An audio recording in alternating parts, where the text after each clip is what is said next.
noite. Iniciamos mais uma edição do Encontro Marcado, com Zé Maria Filomena e Arruda Bastos. Mais um Encontro Marcado de hoje especial, né? Sim, também? Hoje muito especial, né? Recebendo aqui É até difícil, né? Elencar todos os cargos que ele ocupou, né? O ex-senador, governador do estado do Ceará, deputado, prefeito de Fortaleza, doutor Lúcio Alcântara. Vamos ter que dizer isso cronologicamente. Eu conheci o doutor Lúcio, primeiro como médico, né? Tá certo? Com o doutor Valdemar de Alcântara no Instituto Câncer, na década de 60, 70, principalmente 70, porque o doutor Valdemar ainda foi meu chefe no Instituto do Câncer, com o doutor Oduaçaba, Roberto o Porfírio, Sampaio, doutor Guiar Ramos, esse grupo todo aí. Roberto Cabral, né, lá no Instituto do Câncer. Mas nós vamos começar porque o doutor Lúcio Alcântara começou primeiro na política com o pai dele, não é isso, doutor Lúcio? No governo... De certa forma, porque eu considero o início, quando eu assumi a Secretaria de Saúde do Estado pela primeira vez, foi no governo César Carlos. Mas, doutor Lúcio, a gente chega lá na sua vida pública, né? Fala um pouco aí, o senhor é filho também do ex-político, doutor Valdemar de Alcântara, né, que foi senador, deputado estadual, presidente da Assembleia, governador do estado, né? Além de renomado médico, né? Com várias realizações. Agora, fale um pouco da sua infância, onde o senhor nasceu, onde foram os seus estudos, como era a sua relação com seus pais, com seus irmãos. Eu nasci aqui em Fortaleza e nasci na rua 24 de Maio, quase esquina com a Duque de Caxias. Mas tinha poucos meses de vida quando meus pais se mudaram para a Avenida Bezerra de Menezes, onde nós moramos em duas casas. Por coincidência, todas duas ao lado do antigo CPOR. Uma, o número 711, depois nos mudamos para outra esquina, que era o número 549. Então foi ali que eu fiz minha infância, adolescência. Só saí de lá para ir para São Paulo depois de formado, fazer especialidade e depois para casar. Fez seus estudos aonde? Eu estudei primeiro num pequeno colégio que tinha pertinho de casa, que era o Externato Catarina Labouré, Santa Catarina Labouré. Era a dona Marieta Besol Sanders, descendente de uma família de ingleses que veio aqui para o Ceará. E antes disso, tive uma temporada muito curta no Jardim de Infância do Colégio Santa Isabel, que admitia no Jardim de Infância meninos e meninas. E depois foi o ginásio Farias Brito e o liceu, onde eu fiz o curso científico. O Farias Brito foi uma opção, porque o diretor, o dono, um dos proprietários, que eram dois, o doutor João César de Vasconcelos e o doutor Ari de Sá Cavalcante. E o doutor Ari era muito amigo dos meus pais, tanto ele como a dona Ildete, a esposa dele. E eu pegava o ônibus lá e descia na porta do colégio, que era ali na Praça do Carro. Sim. Né? E aí, a infância? Você jogava futebol? Jogava futebol. Eu sempre fui, que hábitos tinha? Como se dizia antigamente, muito fundo. Um mau jogador. Mas joguei também, até porque nessa época atrás do CPOR, ali era um descampado muito grande. Se chamava o Cercado do Zé Crateus. Era um senhor que andava ainda naquela época a cavalo. Então, ali eram campos naturais de futebol. Eu cheguei até a ter um time. Foi o Internacional Futebol Clube. Olha aí. Mas, doutor Lúcio, e a ligação do senhor com São Gonçalo do Amarante? Porque eu sei que a família... porque meus pais são de lá. O meu pai era primo legítimo da minha mãe. Eu costumo dizer, tem a igreja na Praça Central, de um lado a casa dos meus avós paternos e do outro a casa dos meus avós maternos. E nós íamos muito para lá. Nós íamos não só nas férias, como em outros períodos. O meu pai sempre gostou muito do interior, de fazenda e tal. Eu me lembro quando ele era senador, às vezes chegava aqui do aeroporto mesmo, ele já ia para a fazenda. E eu, então, tive muito dessa vida rural, andar a cavalo e acompanhar aquela vida, não é? No sentido de, e isso foi muito bom, porque eu fiquei sempre com aquela imagem do campo, não só citadina, mas do campo. Naquela época, São Gonçalo é 60 quilômetros daqui, mas naquela época... E o meu pai fazia uma coisa sempre, que era, quando dava a primeira chuva forte, onde ele tivesse, ele ligava lá para casa e botava todo mundo dentro do carro e íamos para lá, tomar banho de chuva, tomar um banho no rio, no riacho, que tinha lá muito bom. Enfim, então isso tudo terminou me causando impressões que ficaram pro resto da vida. E a sua opção pela medicina? Foi influência do pai? Você tinha essa vocação desde jovem? Olha, eu considero que isso se deu naturalmente. Porque o meu pai nunca disse nem que eu fosse médico, nem que eu fosse político. Naturalmente, a convivência, acompanhar. Eu tinha uma prima nossa, que é viva ainda, doutora Ielda. Sim. Foi uma grande pediatra, a primeira diretora do Hospital Albert Sabin. Sim, sim. E ela, o pai dela, que era irmão do meu pai, tio Jonas, foi embora daqui morar no Amapá. E na época no Amapá só tinha o curso ginasial, não tinha o científico.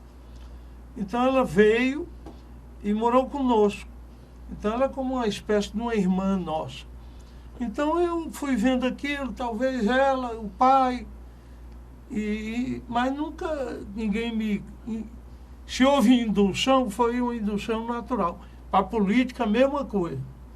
Nunca o meu pai disse, não, se prepare, você vai ser política, o meu sucessor, você começa a ver isso, Não, foi se dando.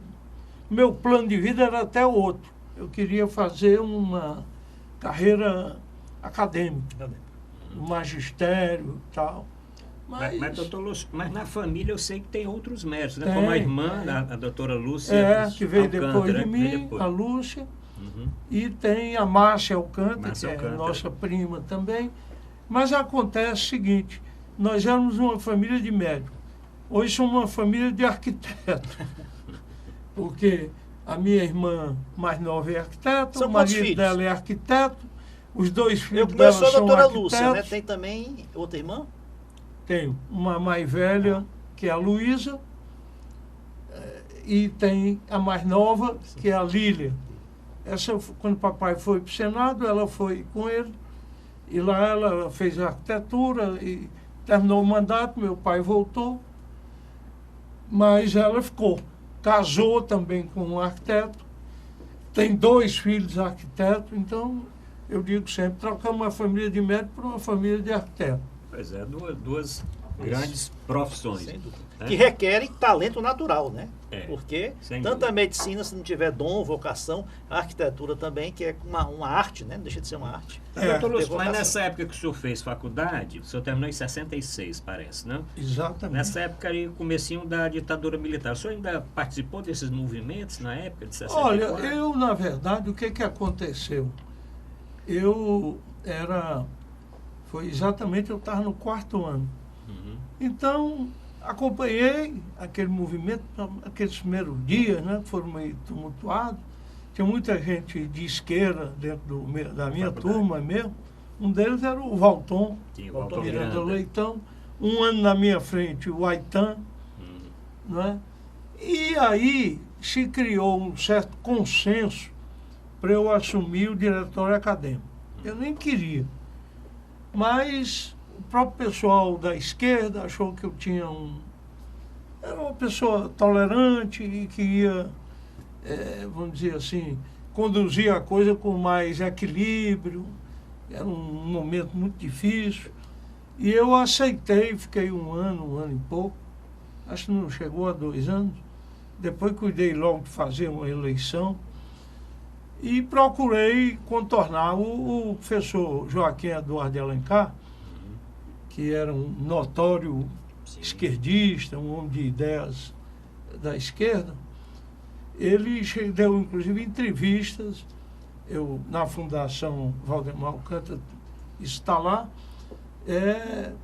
agradecendo, anos depois, o equilíbrio com que eu me conduzi e tal. Nunca enveredei no radicalismo que aconteceu naquela época, de tal forma que ainda hoje o Aitan, por exemplo, reconhece a minha atuação naquela época, e até do meu pai também, como diretor que foi da Faculdade de Medicina. Então, eu atravessei aquela turbulência mais ou menos incólume, né? Procurando um equilíbrio, que era um momento difícil. Agora o senhor assumiu a secretaria, acho que o primeiro cargo público, a Secretaria de Saúde do Estado do Ceará, acho que em 71? Muito jovem, né? 25 anos? 27 anos, 61. Né? Eu nasci em 43, né? 43. É 28 que dá, 27 né? para 28 anos. É. E como é O que meu é um aniversário desafio é de um médico praticamente recém-formado assumir uma responsabilidade dele? Olha, E como era, né, a gestão nesse tempo? Eu reconheço que foi uma ousadia do governador César Carlos, porque você disse muito bem, eu me formei em 66, fui para São Paulo, voltei em maio, um pouco antes de 68, e organizei e fui o primeiro diretor do Hospital São José, de doenças transmissíveis. O que já me deu uma certa prática de gestão na administração pública, né? Era médico do Hospital Geral de Fortaleza, eu fui do primeiro grupo que colocou para funcionar o hospital, e então, dentro de a composição do governo pelo César Carlos, ele queria, vamos dizer assim, contemplar áreas do governo, do partido do governo e tal, para compor, embora eu tenha feito um secretariado muito técnico, e me chamou, me convidou. E eu fiquei naturalmente apreensivo, porque eu era muito jovem, mas aceitei o desafio e sempre reconheço isso. Foi muito importante esse passo inicial. E o César Carlos, foi um governo muito inovador. Foi. Como todo governo da época, muito realizador, do período militar, recebia crítica, porque o processo democrático estava comprometido, não é? Ele, às vezes, pode ter exagerado na gestão, mas foi um governo avançado, de muitos empreendimentos, muita realização. Então, eu tive a oportunidade de fazer um trabalho muito bom na área da saúde. Depois, por problema político, eu e outro grupo, outras pessoas ligadas ao senador Vigílio Távora, meu pai e o Vigílio eram ambos senadores, estavam aliados, não é? Eu fui, assim, saí bruscamente, porque enquanto eu tive no governo, eu tive carta branca mesmo do governador César Carlos para administrar e naquela época, bastante recurso. Pois bem, e isso naturalmente me deu um certo trauma, porque eu estava empolgado, vamos dizer assim. A questão política, né, interferiu, mas foi bom também na gestão. A gente ter essa experiência com essa instabilidade da política. Agora, passam-se alguns anos, vamos avançar aqui no tempo, né? O senhor, muito jovem ainda, com 35 anos, assume a prefeitura de Fortaleza. 40 anos, fazem 40 anos, 79, né? Exato. E é uma cidade muito menor do que é hoje, com muito menos recurso, porque a época foi antes da Constituinte de 88, né? Que dotou mais recursos aos municípios. Quais foram os principais feitos da sua gestão? Olha, e foi outro desafio. Isso. que havia uma espécie de entendimento tácito que todo prefeito tinha que ser engenheiro. Né? Nós vimos do Zé Valdo Cavalcante, Vicente vimos Fialho. do Vicente Fialho. Né? Então, eu era médico e assumi a prefeitura, assim, baixo uma expectativa muito grande. Mas, graças a Deus, eu tive a oportunidade de fazer um bom trabalho. Primeiro porque eu tive um início meio complicado, porque tinham outros postulantes dentro da área política do governador Virgílio Távora. Eu queria saber exatamente como foi essa composição para o senhor chegar a ser prefeito. Pois bem, essa composição, eu imagino que tenha sido da seguinte maneira. Eu voltei à Secretaria de Saúde no governo Adalto Bezerra. O Adalto terminou por pedir por se afastar do cargo. Deputado federal. E antes do prazo legal, eu acho que ele saiu logo ali em janeiro, por aí. E para se candidatar, pensou-se inicialmente no Senado e depois ele terminou sendo candidato a deputado federal. Então, o meu pai, que era vice-governador, assumiu o governo durante 13 meses. Mais de um ano. E na época ele tinha já uma certa, vamos dizer assim, a saúde já estava um tanto comprometida, e de forma que eu tive que ficar ali ao lado dele, ajudando muito essa administração, que coincidiu com o período eleitoral. Até uma certa crise política interna, porque o Adalto deixou de ser candidato ao Senado, passou, então foi buscar o Zé Lins de Albuquerque, que era o superintendente da Sudene. Então eu terminei tendo um protagonismo, era muito ligado ao Adalto, porque fui um secretário de Estado da Saúde com ampla cobertura dele, até porque o meu pai era o vice-governador. Então isso terminou me dando um protagonismo e um papel político nesse período eleitoral, etc. Então, talvez em retribuição a essa fidelidade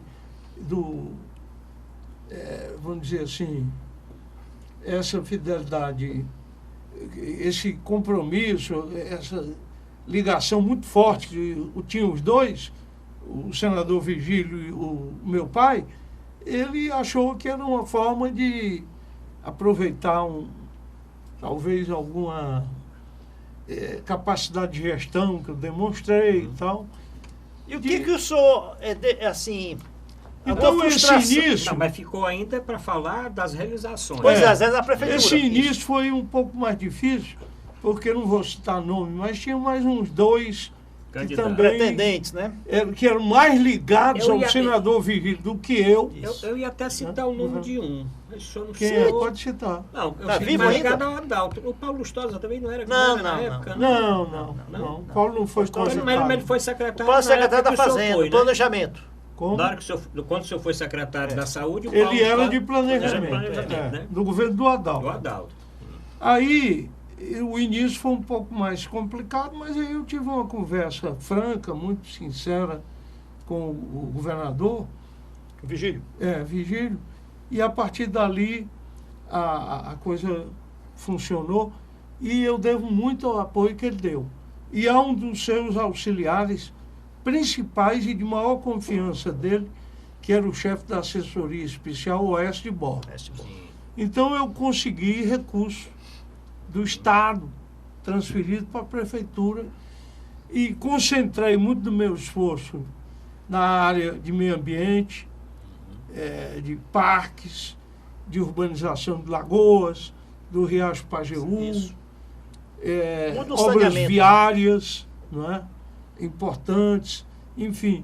E apesar de estarmos em pleno governo militar, era o presidente Figueiredo, né?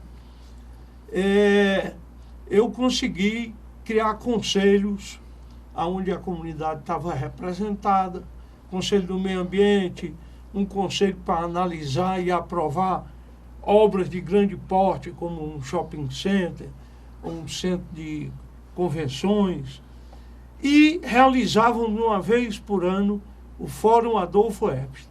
O que era o Fórum Adolfo Epstein? Hoje fala muito em participação, fala nisso, ainda mais num governo ainda no militar, no fim mas ainda com os cacoetes de um governo daquele tipo. E nós chamamos lá representar as comunidades de favela, disso, para discutir os temas. Cada ano a gente elegia um tema. Ao final, um relator apresentava todas as sugestões que nós recebíamos. No ano seguinte, nós dávamos um balanço e chegava a 80%, mais de 80% às vezes, de implementação das sugestões recebidas desse fórum. Então, foi, na época, uma coisa importante. Transparência, participação.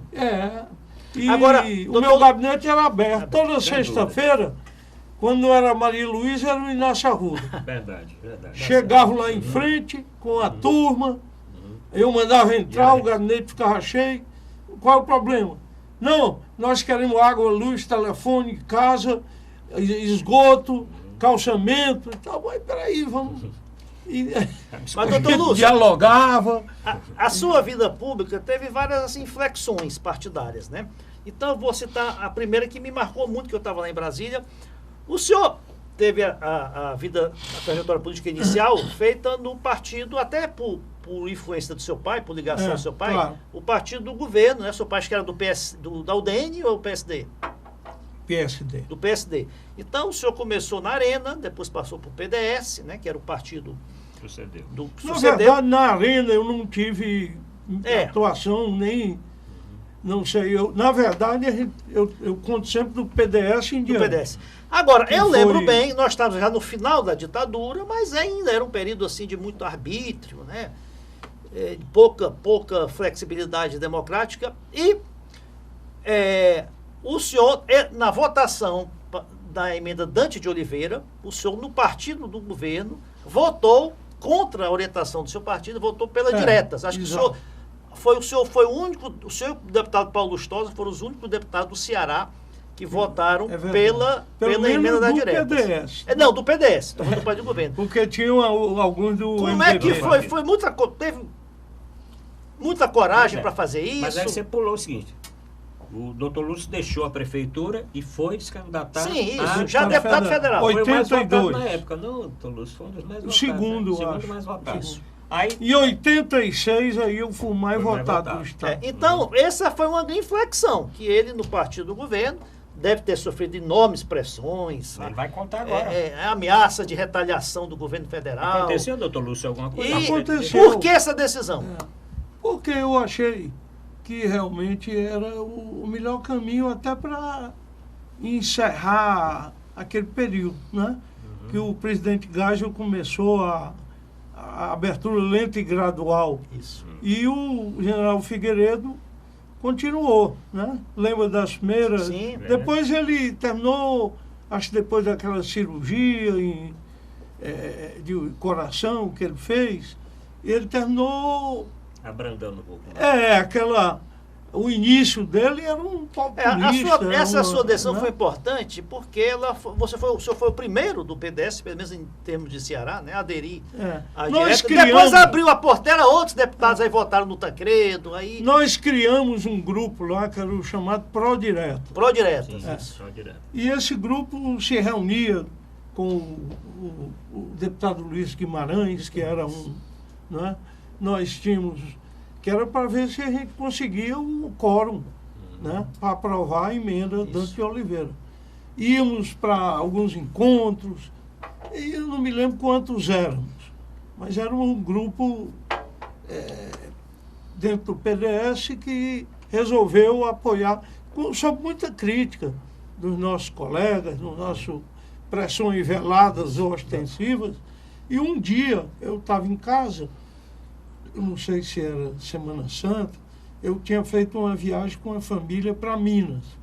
cidades históricas, os filhos e tal. E cheguei no domingo e à noite recebi um telefonema em casa que era do ministro Leitão de Abreu, que era o ministro, o chefe da Casa Civil do presidente Figueiredo. Um muito educado, muito fino, muito olhando, muito professor de direito, uma pessoa realmente muito com todas as condições de exercer o cargo que exerceu. E ele me perguntou, muito educadamente, o presidente gostaria se eu podia ir lá. O presidente estava me convidando, queria me encontrar. Na Grande Doutor. Não, foi no próprio gabinete, no Palácio do Porque hoje é comum deputados irem falar com o presidente. Naquela época não era tão aberto assim, né? Acho que tive com o presidente Figueiredo, assim, no gabinete dele, 2 ou 3 vezes. Uma delas foi essa, e depois eu nunca mais voltei. Então, cheguei lá, o presidente e tal. O senhor vê aí, questão de eleição direta, ele era um homem assim muito impetuoso, até meio brusco na maneira de falar e tal. Eu disse, presidente, eu acho que é a melhor maneira da gente avançar na redemocratização, o senhor mesmo tem se empenhado e tal. Então, deixar a eleição direta e vamos ver, o Brasil segue o destino e tal. A obra do período militar já está feita e tal. Ele disse, não, mas não pode porque não dá certo, porque se for eleição direta, o Brizola vai se eleger e vai ganhar a eleição. Eu digo, e daí? Qual é o problema? Deixa aí, ele vai assumir, vai chegar aqui, vai ver que a coisa não é bem como ele pensa, e ele vai governar com a realidade, com o Congresso, com as instituições. Esse não é o problema, nós não podemos deixar de fazer eleição simplesmente porque temos receio de quem vai ganhar. E aí ele comentou outras coisas, por exemplo, sobre a imprensa.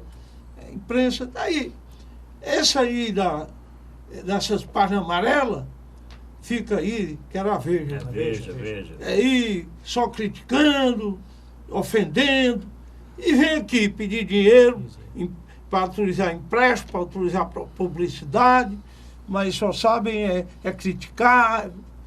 Eu digo, olha, presidente, o senhor me desculpe e tal, mas eu já tenho essa posição, eu realmente vou votar, lamento que não é o que o senhor deseja. Tal, saiu. Foi curta, não demorou muito não. Mas dizer isso para o presidente da República. O general. General tal. Bem, aí e outros que foram chamados lá desistiram. Desistiram Mudaram de opinião. Alguns, eu me lembro bem que tinha um deputado do Acre que diz que tinha mudado de posição porque na região dele, lá no estado, havia necessidade de uma obra muito importante que era uma ponte. E o governo autorizou. Doutor, e ele mudou de... Pois é, aí o Tancredo teve o colégio eleitoral, né? O senhor votou no Tancredo Neves. Sabemos, né, o deslinde, né? O Tancredo morreu na véspera da posse, o Sarney assumiu. O senhor foi para o PFL. Aí foi eleito deputado pelo PFL, foi o mais votado em 86. Exato. Antes disso, antes de ser eleito deputado, eu me candidatei a prefeito. Isso, em 88. Que nem era meu projeto, mas houve uma pressão do próprio partido, porque eu achava que o partido, disputando a eleição nas capitais, ia crescer. E aí eu tive que enfrentar. Foi quando concorri com a Maria Luísa e o Paz de Andrade, aquela eleição que a Maria... Aí o senhor dá mais uma inflexão assim à esquerda. Aí o senhor vai, eu não me lembro qual ano, por PDT e apoiar exatamente o Leonel Brizola para presidente da República. Exatamente. Mas vamos fazer o seguinte, doutor Lúcio, vamos deixar isso para o segundo bloco. Vamos entrar já na parte nacional. Tá certo. O nosso telespectador aguarde um pouquinho. O negócio vai chegar agora e vai esquentar. Vai esquentar. Voltamos já.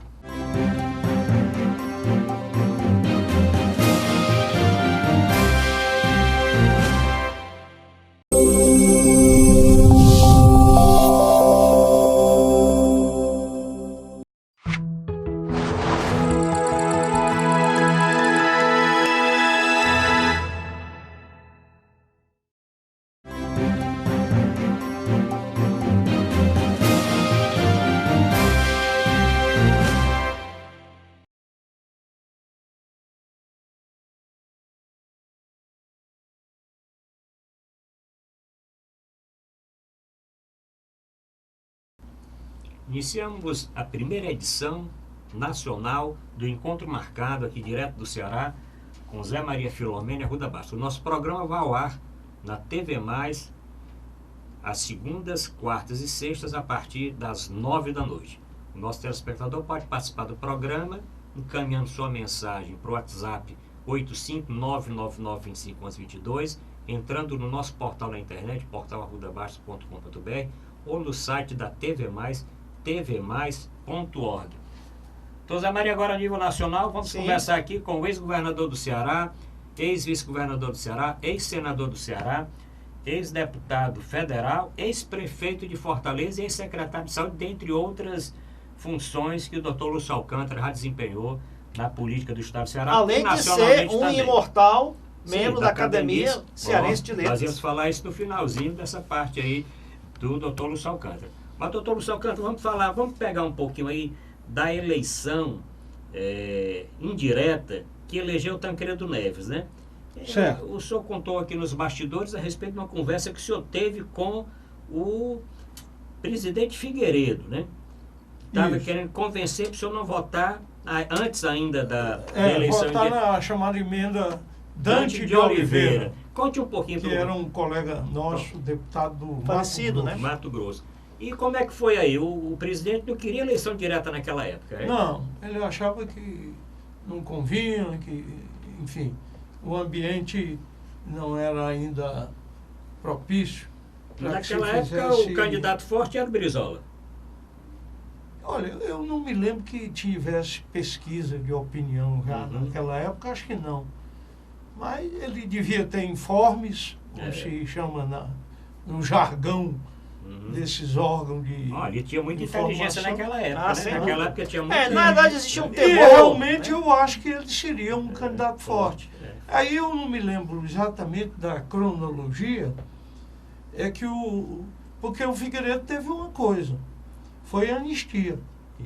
Isso ninguém pode tirar dele. Inclusive quando ele falou lugar de brasileiro é no Brasil. Não é? E a anistia, o que foi que houve? As pessoas voltaram. Inclusive os políticos. Inclusive o Brizola. Miguel Arraes. Aí houve aquela reunião. Mais festejados. O Arruda foi do PDT? Sim, foi. Ou é ainda, não sei. Não, sai. Ainda tem militância partidária. Mas se lembre que houve aquela famosa encontro de Lisboa. Isso. Sim. Onde ele começou a organizar esse regresso ao Brasil e a volta à política. E aí ele pretendia ficar com a legenda do PTB. E o governo, numa manobra, dizem que foi do general Golbery, né? Golbery do Couto Silva. Entregaram o PTB para Ivete Vargas. Acho que uma sobrinha neta do Getúlio. Não é? E então o Brizola terminou por ficar sem muita estrutura partidária, né? De forma que mas eu imagino que naquela época ele era talvez a liderança política mais, talvez não, carismática. Era a liderança política mais importante que estava exilado e que estava voltando. Portanto, seria o candidato natural, porque internamente não me lembro que tivesse ninguém com assim, esse perfil, não é? Com um perfil. Então, o receio, vamos chamar assim. Seria o retorno, né? O receio do Figueiredo e do grupo dele era na forma deles pensarem, era mesmo de que o Brizola tinha grande chance de ser o presidente. Comentava-se até que poderia ter um embate Brizola e Jânio Quadros, né? Que também e o Brizola também voltou com outra cabeça. Sim. Né? Porque a imagem dele era o Brizola saiu daqui do grupo dos 11, o Brizola contra a Anforp, as empresas americanas, desapropriar. Mas o Brizola sempre foi muito, vamos dizer assim, eclético em reunir apoio. Ele tinha uma frase que eu nunca esqueço, quando alguém como, fulano tal, que é uma pessoa assim, assado, você está aceitando o apoio, disse, olha, Isso é como um caminhão. Tem os que vão na boleia e os que vão na carroceria. Mas o senhor conviveu com o Brizola? E quando ele saiu do governo, sim, no Rio Grande do Sul, o candidato dele foi um integralista. Que era uma pessoa séria, correta. Acho que tinha sido até secretário de Finanças da fazenda dele e tal.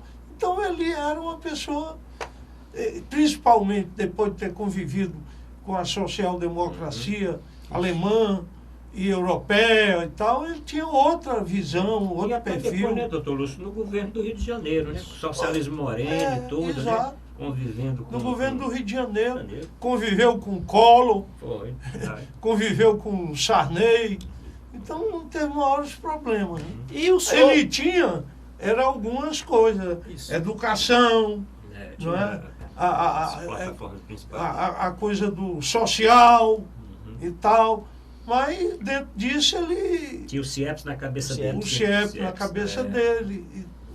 E o senhor aderiu ao partido do Brizola aqui no Ceará, acho que em 80, se não me engano, 89, né? Foi na época que ele foi candidato a presidente. Exatamente. O que aconteceu? Como foi a sua... Como chegou a conviver com o Brizola? Cheguei. O que, não assim muito, né? Porque o Brizola era um homem muito retraído na vida privada. Era um homem de massas e tal, mas ele não era a pessoa de estar convivendo muito. E essa sua decisão do PDT? O que aconteceu? Encontrou esse espaço aberto? Eu estava no PFL. E tive logo comecei a me desentender com um líder, que era uma pessoa ultraconservadora e tal, e começou a tomar posições na Constituinte que eu não concordava. Então, logo ali eu já fiquei meio, vamos chamar assim, desconfortável, né? Depois, na Constituinte, se organizaram muitos grupos que tentaram, vamos dizer assim, buscar consensos e decidir sobre temas mais difíceis, mais polêmicos, tentar se não a unanimidade, que seria impossível, mas um leque de apoio que viabilizasse soluções mais aceitáveis, né? Que não fosse nem de um extremo nem do outro. Então eu participei de grupos, principalmente um grupo que era relativamente pequeno, que era o chamado Grupo do Consenso, onde era o Euclides Scal, que era o relator, estava o Roberto Freire, e estava também o Mário Covas. Enfim, era um grupo que tentou contribuir em 12 temas que estavam em impasse. Desses 12, só não conseguimos um consenso de que foi a reforma agrária. Terminou indo a voto e ficou pior do que era o Estatuto da Terra, na época. Então, isso terminei. Aí tinha essas casualidades, né? A liderança do PDT era bem perto do plenário. Né? E eu tinha alguns amigos lá no PDT, o Bocaiúva Cunha era muito meu amigo, o César Maia também eu tinha boa ligação com ele. Atual presidente da Câmara, Rodrigo Maia. E que foi depois prefeito do Rio, tudo. E tinha mais outra pessoa, que eu não estou agora me recordando, o Dotel de Andrade. Sim. Né? E tinha que era também deputado do Rio, que era muito ligado ao Brizola, que eu não estou lembrado do nome agora. Marcelo Cerqueira. Como? Marcelo Cerqueira?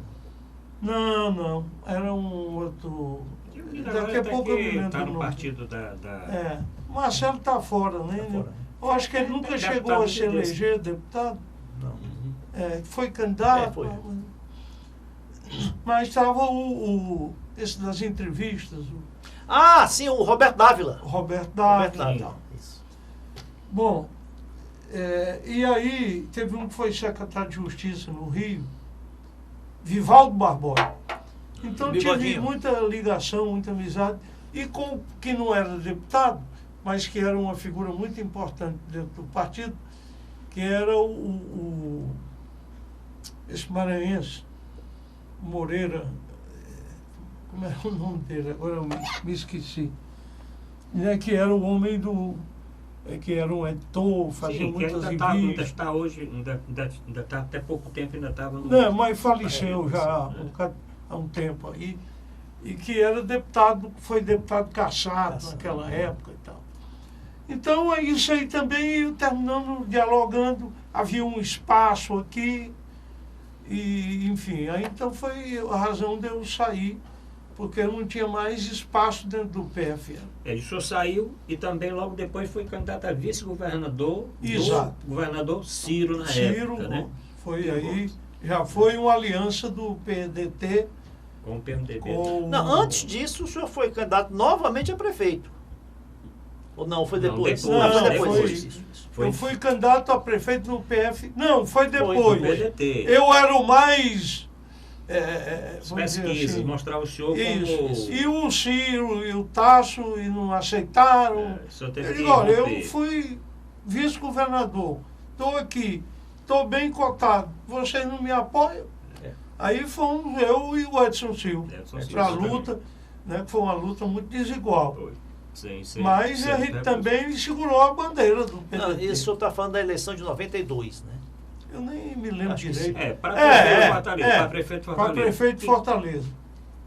Porque em 94 eu já fui candidato para o Senado. Quem se elegeu foi o Cambrai. O Cambrai que se elegeu nessa época. Pronto. Cambrai foi o Assis, que era o candidato do Tasso e do Ciro, lá atrás. Perdeu a eleição quando parecia que estava muito forte. E quem se elegeu foi o Cambrai com apoio do Juraci Magalhães, aqui em Fortaleza. Exatamente. Bom, mas aí o senhor foi depois eleito senador, também pelo PDT. Exato. Aí, por que eu saí do PDT? Porque, na verdade, eu tinha um projeto.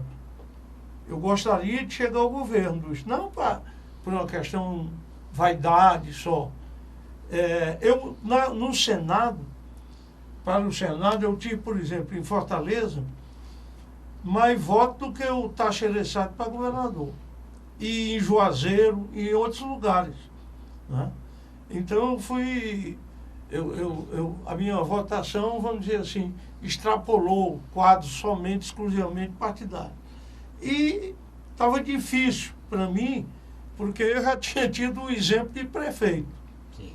Uhum. E aí eu realmente tive partido pequeno era difícil. Né? Era difícil, pelo PDT. Que não tinha muito espaço para a gente crescer a máquina, a estrutura de campanha.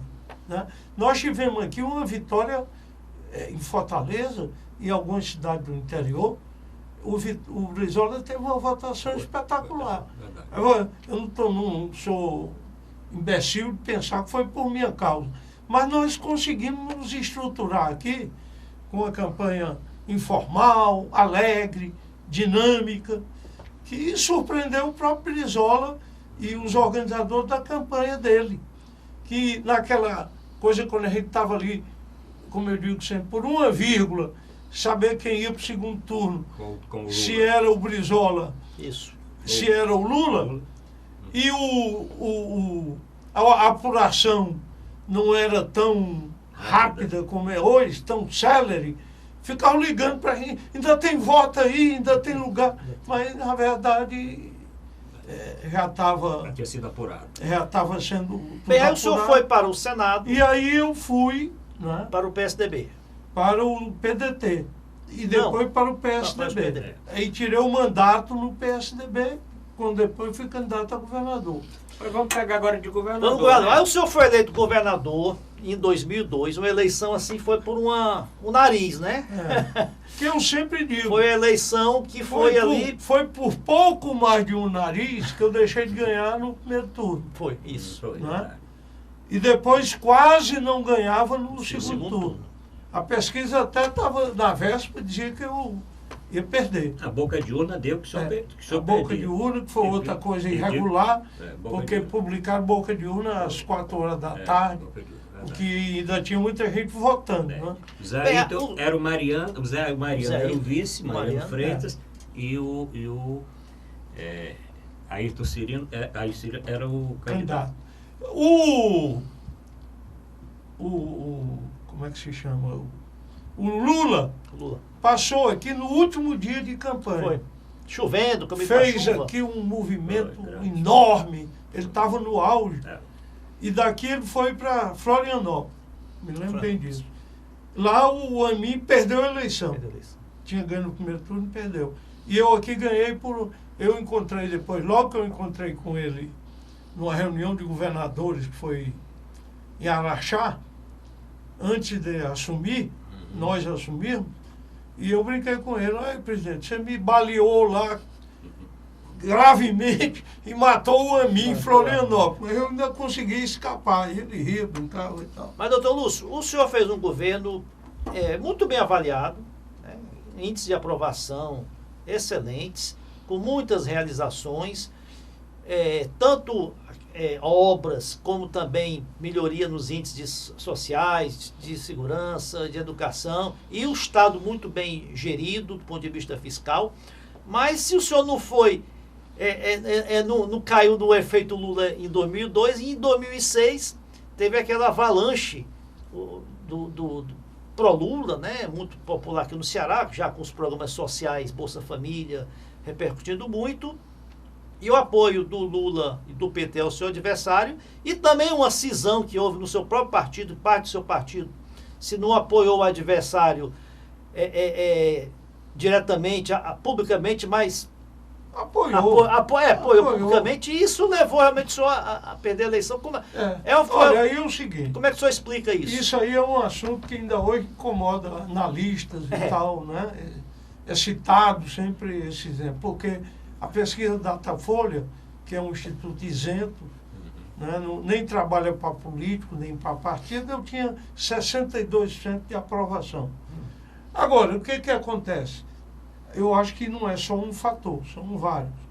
Primeiro, eu perdi uma parte do apoio que eu tive em 2002. Em 2002. O grupo dos Ferreira Gomes, por exemplo, né? Isso. O Tasso, que era presidente nacional do PSDB, né? E o apoio do Lula, do governo federal, com quem eu tive um excelente relacionamento, pessoal até, e apoio, né? Os projetos que eu levei tinham um apoio no mesmo grau que davam a algum governador do PT, aqui com o meu colega do Piauí, que ainda hoje é o governador lá, o Wellington Dias. Mas eu não posso me queixar, dizer que fui perseguido, nem nada disso. Eu tive um relacionamento muito bom. Inclusive ajudei o Lula. Quando? Sobretudo naquele período do mensalão, que eu apoiei, procurei ajudá-lo de todas as maneiras, e ele mesmo reconhece. Quando eu fui me despedir dele, ele chegou a dizer para mim: "Olha, você foi mais amigo meu", não me lembro exatamente a palavra, do que muitos meus companheiros. Foi muito mais correto comigo do que muito mais... Presidente, eu fiz o que eu achava que devia fazer e tal. E aí ele ainda disse outra coisa, que depois não cumpriu: "Vai participar do meu governo. Você vai trabalhar no meu governo e tal." Bom, então... eu acho que foi um pouco disso, cansaço do PSDB, né, que já estava com vários mandatos. Porque, na verdade, eu fui escolhido como candidato a governador porque eu não era propriamente daquele pequeno grupo que veio egresso do SIC, que elegeu o Tasso, e daquele ponto. Primeiro, como eu sempre digo, eu era político, já tinha tido mandatos quando o Tasso entrou na política. O que não quer dizer que eu não devo muito ao apoio dele, sobretudo para chegar ao governo. Não é? Eu até digo, quando eu faço alguma crítica, eu também eu reconheço e digo sempre. Alguém me perguntou uma vez, não sei, o apoio dele não tinha sido nem candidato. Mas o feitiço virou contra o feiticeiro? Bom, Isso é outra história. O que eu quero dizer é o seguinte, é que isso aí, essa soma de fatores, é que pode explicar. Eu nunca que. Tem gente que diz, você devia ter rompido cedo, ter feito um acordo com o PMDB na época e tal, que aí. Mas eu coloquei sempre muito a questão da lealdade. Né? Eu não fiz grupo político, eu procurei administrar, eu tratar muito bem o PCdoB, sim, o próprio PT. Verdade. Né? Aí eu recompensei aquilo com o PDT, porque eu tinha muita gente do PDT dentro do meu governo, na minha proximidade. O próprio André foi seu secretário. O próprio André. Né? A carreira política do André começou ali. Ele mesmo reconhece isso. Por quê? Aí também tem uma questão. Primeiro, eu achava que esporte, juventude, esporte. Eu achava que eu devia ainda também ao PDT. Então, o senhor fez um governo com muita renovação, né? O segundo turno foi o PDT, sim, se não todo, mas numa boa parte, que lançou aquela chapa Lula e Lúcio. Lulu. Que era uma chapa verdade, não é? E se você... Eu digo sempre, a minha diferença sobre o Zé Ayrton foi tão pequena que todo mundo, eu acho que foi decisivo para a minha vitória. Doutor Lúcio, me diga uma coisa. Então eu chamei o André, o Papito, e tinha o Galba Gomes, que foi o segundo da saúde, o Jurandir foi uma da secretaria mais importante do governo. Jurandir Frutuoso. E nunca tive o apoio do PDT na Assembleia. Porque o Heitor, meu amigo, e uma pessoa com quem tem um relacionamento excelente, mas foi sempre um crítico do governo, no entanto. E aí eu só queria aproveitar para dar uma informação.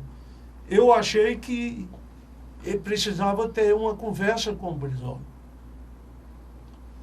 Porque eu tinha saído do PDT, só fui lá, avisei, foi esse deputado que foi do Maranhão,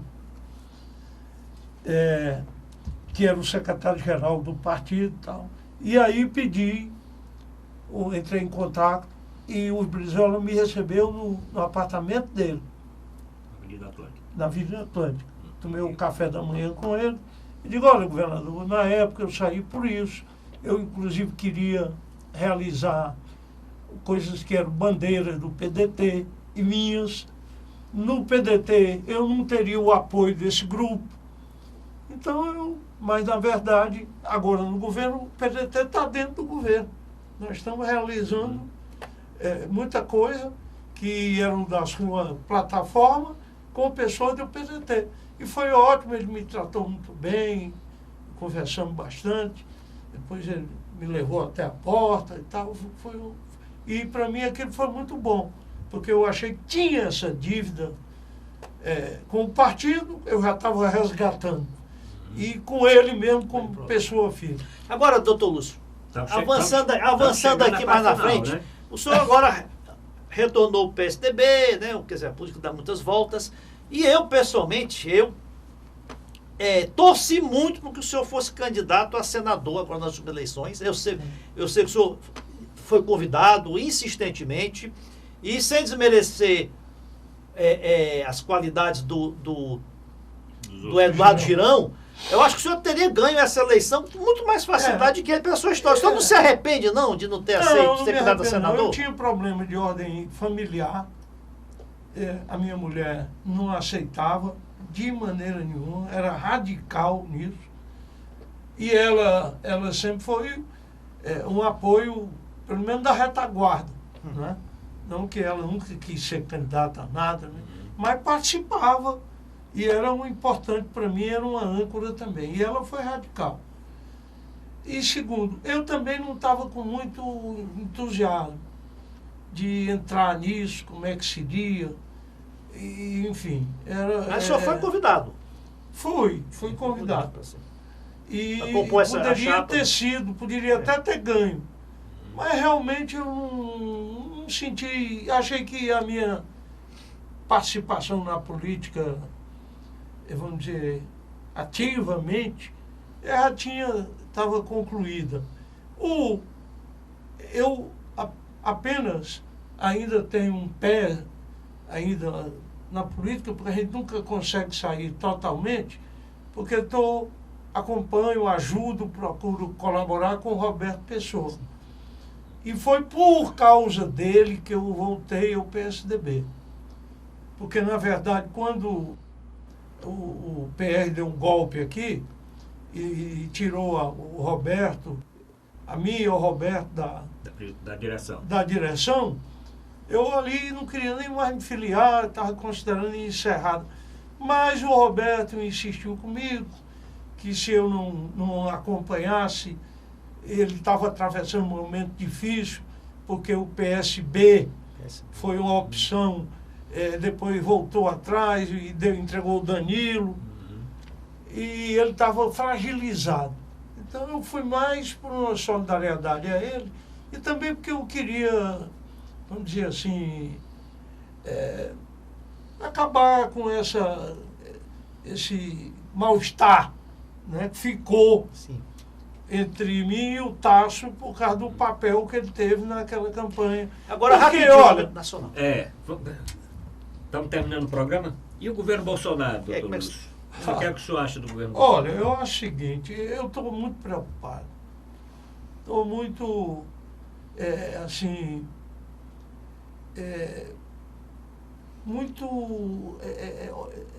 verificando o clima que nós estamos, com essa fratura que está havendo no país, né, com muito radicalismo. E nós estamos nos perdendo em minúcias, em coisas que são do comportamento, mais do que política de Estado, né? Enfim. Agora, ele é um presidente legítimo, foi eleito legitimamente, né? Eu acho que ele é fruto de um cansaço geral da sociedade, inclusive com um excesso do politicamente correto, né? Isso é uma agenda que quiseram impor ao país, mais da área acadêmica e da mídia. E ficou ali um mal-estar surdo, né, que o Bolsonaro soube capitalizar. Agora, uma coisa é campanha, vencer, outra é governar. Então, é preciso realmente que ele procure atentar para os grandes problemas do país, com a liderança que ele tem, com o perfil dele, claro que ninguém vai mudar ele de uma hora para outra, de reduzir essa interferência da família, fique só para o jantar da noite, o café da manhã, os encontros no fim de semana, não é? E não se faça assim. Mas eu acho que ele tem alguns ministros que podem ajudar muito, tem ministros que são aí competentes, né? Tem outros que têm um perfil talvez menos aconselhável. E, na verdade, eu vejo o seguinte, há um grupo militar, que é um grupo que até está surpreendendo pelas posturas que está adotando, e é importante porque eu não diria, não usaria a palavra ascendência, mas que é muito ouvido por ele, né? Que é muito considerado por ele. Depois tem um grupo família, que, queira ou não, está trazendo problemas, né? Tem um grupo político que é pequeno e é um grupo despreparado ainda. Inexperiente. Não é? Então, um dia desse eu coloquei até no Twitter e tal, que às vezes dá pena a gente ver o que eles fazem e dizem lá nesse ambiente que não é fácil, não é? Aquele ambiente de Brasília. Então, nós temos que ver se as grandes reformas que o país precisa vão ser feitas, né? O ministro da Economia, eu acho que é bom, preparado. É claro, tem que entender que o jogo da política não é um jogo técnico, né? Requer diálogo, concessões, né? Conceder naquilo que não é fundamental e ficar firme naquilo que é a essência. Enfim, vamos ver, o Brasil precisa realmente de paz, de mais compreensão entre os poderes, né? Acho que houve um poder imiscuindo no outro, enfim, isso terminou trazendo uma certa confusão e um protagonismo da chamada opinião pública que quer tutelar as instituições.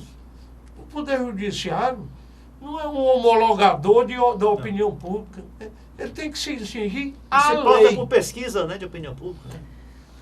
Né? Infelizmente chegamos ao final do programa, vamos ter que convidar o Dr. Lúcio. Sem dúvida, em outra oportunidade, porque hoje assunto não falta. Não deu nem para nós começarmos, né? Tem muita coisa ainda. Eu é que agradeço a oportunidade de falar dessas coisas, antes que eu me esqueça. Não, você não vai esquecer não. E nós vamos cobrar brevemente o retorno. Sem dúvida. Do governador Lúcio Alcântara aqui no nosso programa. Zé Maria, agradecer então a audiência agora do Programa Nacional também, agradecer a audiência no nosso estado e agradecer a audiência agora em todas as emissoras que retransmitem o encontro marcado com a Arruda Abaixo do Zé Maria Filomena. Obrigado a todos e até a próxima semana.